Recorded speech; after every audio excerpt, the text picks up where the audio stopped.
अरे ये बीच सड़क में मेरी गाड़ी खराब हो गई, मुझे अभी कहीं जाना था, मीटिंग कैंसिल हो जाएगी। अरे सर, अब क्या करें? मंत्री जी, मैं आपकी गाड़ी सही कर दूंगा, मुझे एक मौका दीजिए। अबे साले, तू ठीक करेगा गाड़ी कचरे वाले? हाँ, मुझे एक मौका देकर देखो, मैं ठीक कर दूंगा। अगर तूने ये गाड़ी ठीक कर दी तो तुझे 50 करोड़ दूंगा। चौराहे पर कचरा बीनते हुए वह अनाथ लड़का रोज सोचता था, काश कोई मेरी भी परवाह करता। एक दिन तेज बुखार में तड़पते हुए उसे किसी ने देखा भी नहीं, लेकिन फिर एक दंपति ने उसकी जान बचाई। कुछ महीने बाद जब उसी गैराज में चोर घुसे तो उस लड़के ने अपनी जान की परवाह किए बिना एहसान चुकाया। और फिर मंत्री की गाड़ी के साथ जो हुआ, उसके बाद तो पूरी दुनिया ने उसका नाम जान लिया। कचरे से करोड़पति तक का यह सफर जानकर आप रो पड़ेंगे। जयपुर के सबसे व्यस्त चौराहों में से एक पर, जहां चारों दिशाओं से चौड़ी सड़कें गुजरती थीं और दिन रात लोगों की भीड़ उमड़ती रहती थी, वहीं एक कोने में कचरे का विशाल ढेर लगा रहता था। उसी ढेर के पास फटे पुराने लाल गंदे कुर्ते में एक छोटा सा लड़का रहता था, जिसका नाम आदित्य था। आदित्य की उम्र महज 10-11 साल रही होगी, लेकिन उसकी आंखों में एक अजीब सी चमक थी, जैसे वह इस दुनिया को बदल देने का सपना देखता हो। उसके पास कोई परिवार नहीं था, कोई घर नहीं था, कोई उसे पूछने वाला नहीं था। वह पूरी तरह से अनाथ था। सुबह होते ही आदित्य अपने लाल गंदे कुर्ते को झाड़कर उठ जाता और कचरे के ढेर में हाथ डालकर कुछ ऐसी चीजें खोजने लगता जिन्हें बेचकर वह 2 वक्त की रोटी जुटा सके। प्लास्टिक की बोतलें, लोहे के टुकड़े, कागज के पुराने बंडल, यही उसकी दुनिया थी। लेकिन हर रोज जब वह कचरा बीनते हुए थक जाता तो फुटपाथ पर बैठकर सड़क पर गुजरती गाड़ियों को देखता और मन ही मन सोचता, एक दिन मैं ऐसा काम करूंगा जिससे पूरी दुनिया मुझे जानेगी। लोग हैरान रह जाएंगे कि वह कचरे के ढेर वाला लड़का इतनी ऊंची उड़ान भर सकता है। चौराहे पर हर रोज हजारों लोग गुजरते, लेकिन शायद ही किसी ने उस लाल गंदे कुर्ते वाले लड़के की तरफ ध्यान दिया हो। कुछ लोग नाक सिकोड़ कर निकल जाते, कुछ उसे डांटते कि रास्ते से हट जा, और कुछ तो ऐसे होते जो उसे देखकर भी अनदेखा कर देते। लेकिन आदित्य को इसकी परवाह नहीं थी। वह जानता था कि जिंदगी कठिन है, लेकिन वह हार नहीं मानेगा। रात में जब सारा शहर सो जाता तो आदित्य उसी कचरे के ढेर के पास एक फटी हुई प्लास्टिक की चादर बिछाकर सो जाता। ठंड हो या गर्मी, बारिश हो या तूफान, उसके पास कोई विकल्प नहीं था। वह आसमान को देखता और सितारों से बातें करता, मुझे पता है एक दिन मेरी किस्मत बदलेगी। उसकी यह दिनचर्या महीनों से चल रही थी। हर रोज सुबह उठना, कचरा बीनना, कबाड़ी वाले के पास जाना, कुछ पैसे लेना, खाना खाना और फिर रात में वहीं सो जाना। लेकिन इस रूटीन के बीच भी आदित्य कभी निराश नहीं होता था। वह हर दिन कुछ नया सीखने की कोशिश करता। जब गाड़ियां रुकती तो वह उनके इंजन की आवाज सुनता। जब कोई मैकेनिक सड़क पर किसी गाड़ी को ठीक करता तो वह दूर से खड़ा होकर देखता। और जब कोई दुकानदार अपनी दुकान में कुछ काम करता तो वह गौर से देखता कि कैसे चीजें काम करती हैं। एक दिन की बात है जब दिसंबर का महीना चल रहा था और जयपुर में ठंड अपने चरम पर थी। रातें बहुत लंबी और सर्द हो गई थीं। आदित्य के पास ठीक से कपड़े नहीं थे, बस वही फटा पुराना लाल गंदा कुर्ता और एक पुरानी फटी पैंट। उस रात ठंड इतनी ज्यादा थी कि उसका शरीर कांपने लगा। उसने कचरे के ढेर से कुछ कार्डबोर्ड के बक्से निकाले और उन्हें अपने ऊपर डालकर सोने की कोशिश की, लेकिन ठंड इतनी तेज थी कि उसे नींद नहीं आई। सुबह जब वह उठा तो उसका सिर भारी था और शरीर में दर्द हो रहा था। फिर भी उसने सोचा कि शायद काम करने से शरीर गर्म हो जाएगा और वह ठीक हो जाएगा। वह अपने लाल गंदे कुर्ते को झाड़कर कचरे के ढेर की तरफ बढ़ा। लेकिन आज उसकी तबीयत वाकई खराब थी। उसका सिर चकरा रहा था, आंखों के सामने धुंधलापन था और बुखार तेज होता जा रहा था। दोपहर तक वह बिल्कुल कमजोर हो गया। उसने कुछ खाया भी नहीं था क्योंकि उसके पास पैसे नहीं थे। आखिरकार वह फुटपाथ पर ही बैठ गया, अपने घुटनों में सिर छिपाकर। उसकी हालत देखकर लोग गुजर रहे थे, लेकिन कोई नहीं रुका। शायद सबको लगा कि एक और भिखारी बैठा है, लेकिन आदित्य भिखारी नहीं था। वह तो मेहनतकश लड़का था जो अपनी मेहनत से पेट भरता था। कुछ देर बाद उसकी हालत और बिगड़ गई। उसका शरीर तपने लगा और वह फुटपाथ पर लेट गया। उसकी आंखें बंद हो रही थीं और उसे लग रहा था जैसे वह बेहोश हो जाएगा। तभी एक गाड़ी चौराहे पर रुकी। गाड़ी से एक महिला और एक आदमी उतरे। महिला का नाम गैराज के मालिक की पत्नी सुनीता था और आदमी का नाम गैराज के मालिक राजेश था। सुनीता की नजर अचानक उस लाल गंदे कुर्ते वाले लड़के पर पड़ी जो फुटपाथ पर तड़प रहा था। उसका दिल पसीज गया। उसने अपने पति राजेश को कहा, देखो राजेश, वह लड़का देखो, उसकी हालत ठीक नहीं लग रही है। मुझे लगता है कि हमें उसकी मदद करनी चाहिए। गैराज के मालिक राजेश ने पहले तो ज्यादा ध्यान नहीं दिया, लेकिन जब सुनीता ने जोर देकर कहा तो वह मान गया। वह आदित्य के पास गया और उसके कंधे पर हाथ रखकर बोला, बेटा क्या हुआ, तुम ठीक तो हो? आदित्य ने धीरे से आंखें खोली और कहा, साहब मेरी तबीयत ठीक नहीं है, मुझे बुखार आ गया है। गैराज के मालिक की पत्नी सुनीता ने तुरंत आदित्य की गर्दन पर हाथ रखा और चौंक गई। उसका शरीर आग की तरह तप रहा था। उसने राजेश से कहा, राजेश इसे बहुत तेज बुखार है, हमें इसे तुरंत डॉक्टर के पास ले जाना चाहिए। आदित्य ने कहा, नहीं मैडम जी, आप परेशान मत हो, मेरे साथ तो ऐसा ही होता रहता है, 2-3 दिन में अपने आप ठीक हो जाऊंगा। लेकिन गैराज के मालिक की पत्नी सुनीता नहीं मानी। उसने कहा, नहीं बेटा, तुम इस हालत में नहीं रह सकते, चलो हम तुम्हें डॉक्टर के पास ले जाते हैं। आदित्य ने कहा, लेकिन मैडम जी मेरे पास पैसे नहीं है, अगर मैं दवाई पर पैसे खर्च कर दूंगा तो मुझे खाना नहीं मिलेगा। सुनीता का दिल और भी पिघल गया। उसने कहा, बेटा तुम चिंता मत करो, हम तुम्हारी दवाई का खर्च उठा लेंगे। गैराज के मालिक राजेश और उनकी पत्नी सुनीता ने आदित्य को अपनी गाड़ी में बिठाया और पास के एक क्लिनिक में ले गए। डॉक्टर ने आदित्य की जांच की और बताया कि उसे वायरल बुखार है और ठंड की वजह से उसकी हालत बिगड़ गई है। डॉक्टर ने कुछ दवाइयां लिखी और सलाह दी कि इस लड़के को गर्म जगह पर रहना चाहिए, वरना इसकी हालत और खराब हो सकती है। गैराज के मालिक राजेश ने दवाइयां खरीदी और आदित्य को दी। आदित्य की आंखों में आंसू आ गए। उसने कहा, साहब मैडम जी आप लोगों ने मेरी इतनी मदद की, मैं आपका यह एहसान कभी नहीं भूलूंगा। गैराज के मालिक की पत्नी सुनीता ने सोचा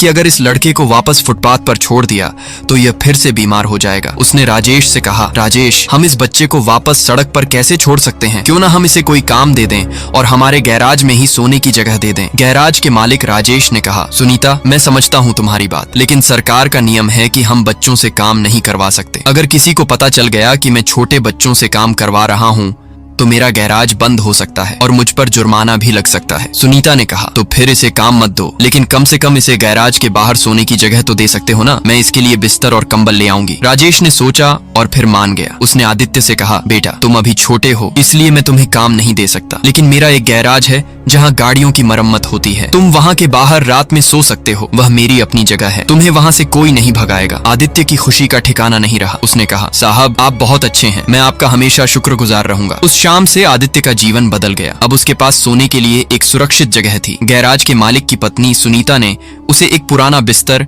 एक कंबल और तकिया दे दिया। आदित्य दिन भर कचरा बीनता और शाम होते ही गैराज के बाहर आ जाता। धीरे धीरे उसकी सेहत सुधरने लगी। गैराज में 4-5 मैकेनिक काम करते थे। शुरू में वे सभी आदित्य को शक की नजर से देखते थे, लेकिन जल्द ही उन्हें पता चला कि यह लड़का मेहनती है और किसी से कुछ मांगता नहीं है। धीरे धीरे आदित्य की उन सभी से दोस्ती हो गई। एक रात की बात है जब सर्दियां अपने चरम पर थीं। गैराज के मालिक राजेश और उनकी पत्नी सुनीता अपने घर सो रहे थे। रात के करीब 2 बजे आदित्य की नींद अचानक खुल गई। उसने कुछ अजीब सी आवाजें सुनी। उसने ध्यान से देखा तो पाया कि गैराज के अंदर कुछ लोग घुस रहे हैं। वे चोर थे जो गैराज में रखे औजारों और महंगी मशीनों को चुराने आए थे। आदित्य का दिल तेजी से धड़कने लगा। उसे डर तो लग रहा था, लेकिन उसे यह भी याद आया कि गैराज के मालिक राजेश और उनकी पत्नी सुनीता ने उसकी कितनी मदद की थी।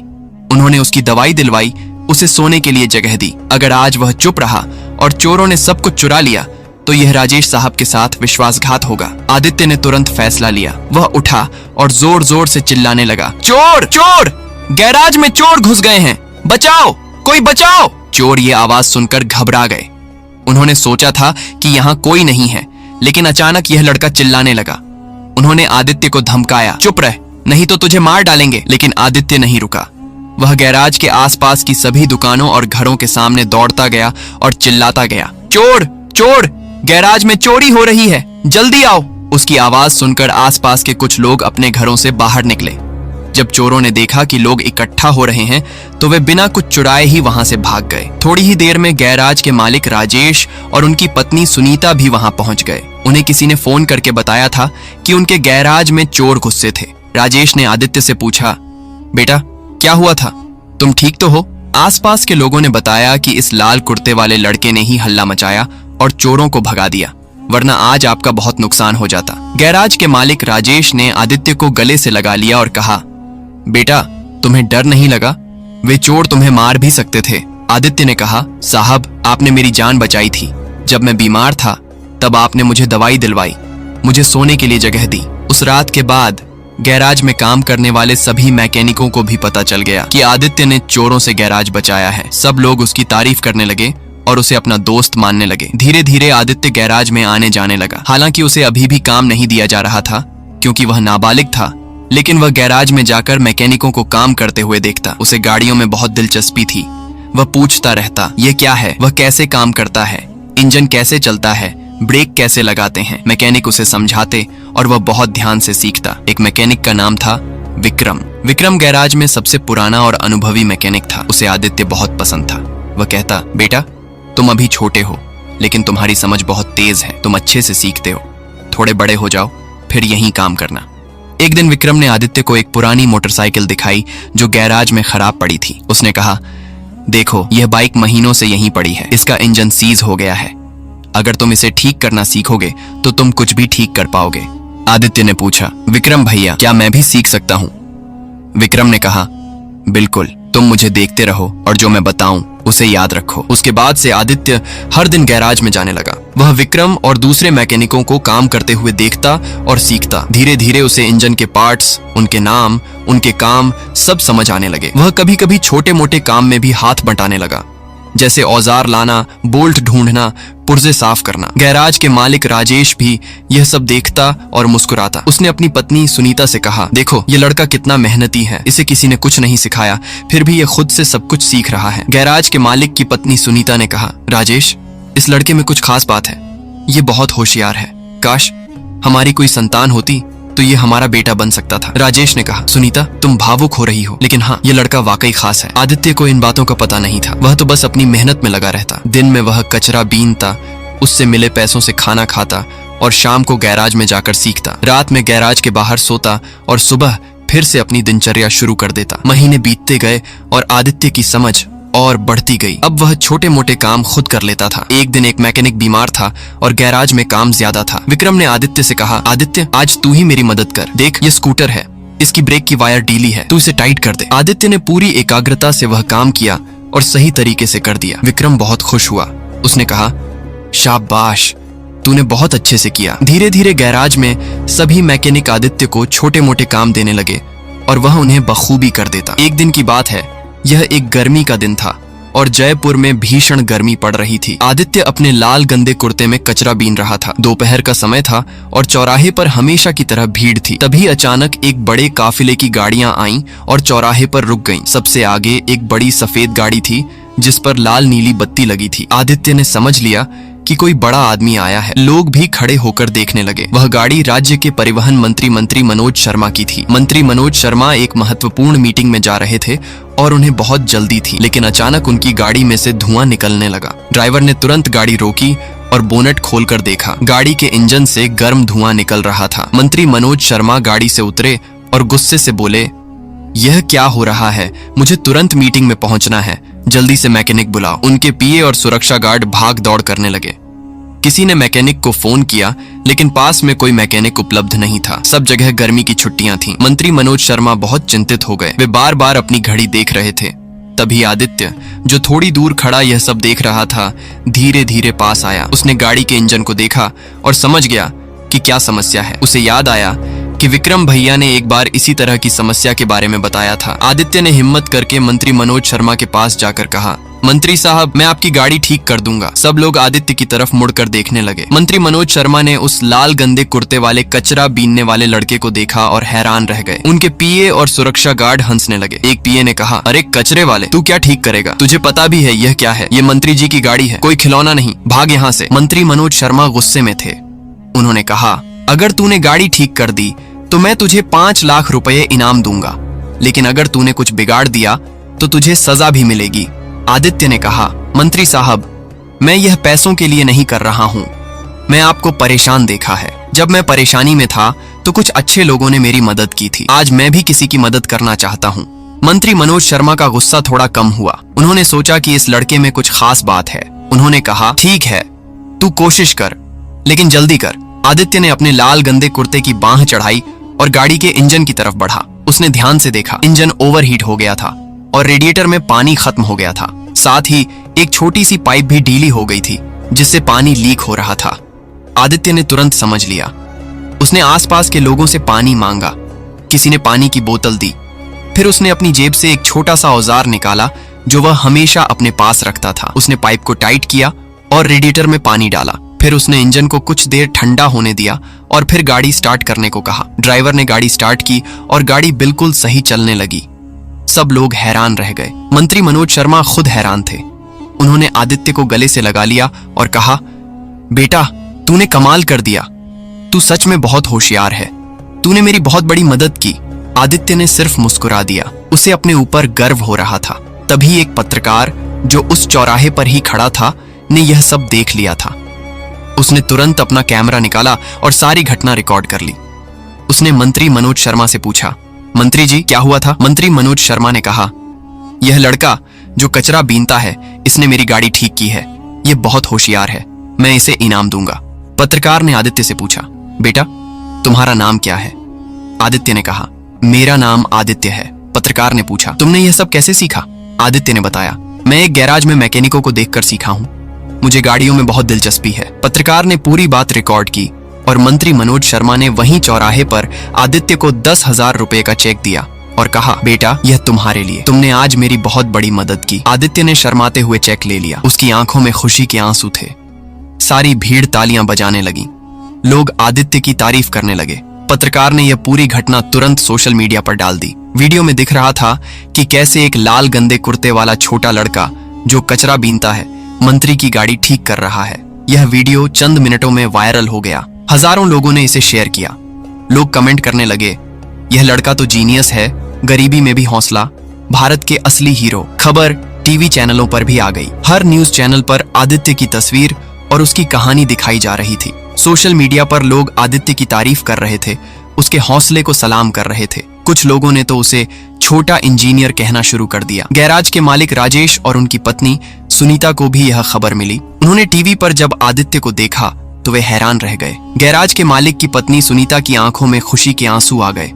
उसने कहा, राजेश देखो हमारा आदित्य कितना होशियार है, मुझे तो पहले ही पता था कि इस लड़के में कुछ खास बात है। गैराज के मालिक राजेश ने कहा, हाँ सुनीता, ये लड़का वाकई कमाल का है, हमें इसे और मदद करनी चाहिए। शाम को जब आदित्य गैराज पर लौटा तो सारे मैकेनिक उसे गले लगाने लगे। विक्रम ने कहा, आदित्य तूने कमाल कर दिया यार, पूरे देश में तेरी चर्चा हो रही है। गैराज के मालिक राजेश और उनकी पत्नी सुनीता भी वहां आ गए। गैराज के मालिक राजेश ने आदित्य को गले से लगाया और कहा, बेटा आज तूने हमारा नाम रोशन किया है, हमें तुझ पर गर्व है। गैराज के मालिक की पत्नी सुनीता ने कहा, आदित्य आज से तुम हमारे बेटे हो, हम तुम्हें गोद लेना चाहते हैं, तुम हमारे साथ रहोगे, हमारे घर में रहोगे। आदित्य को विश्वास नहीं हुआ, उसकी आंखों में खुशी के आंसू आ गए। उसने कहा, सच में मैडम जी, मैं आपका बेटा बन सकता हूँ? गैराज के मालिक की पत्नी सुनीता ने कहा, हाँ बेटा तुम हमारे बेटे हो, हम तुम्हें अच्छी शिक्षा देंगे, तुम्हारी सारी जरूरतें पूरी करेंगे। गैराज के मालिक राजेश ने कहा, हाँ आदित्य अब तुम हमारे परिवार का हिस्सा हो। एक दिन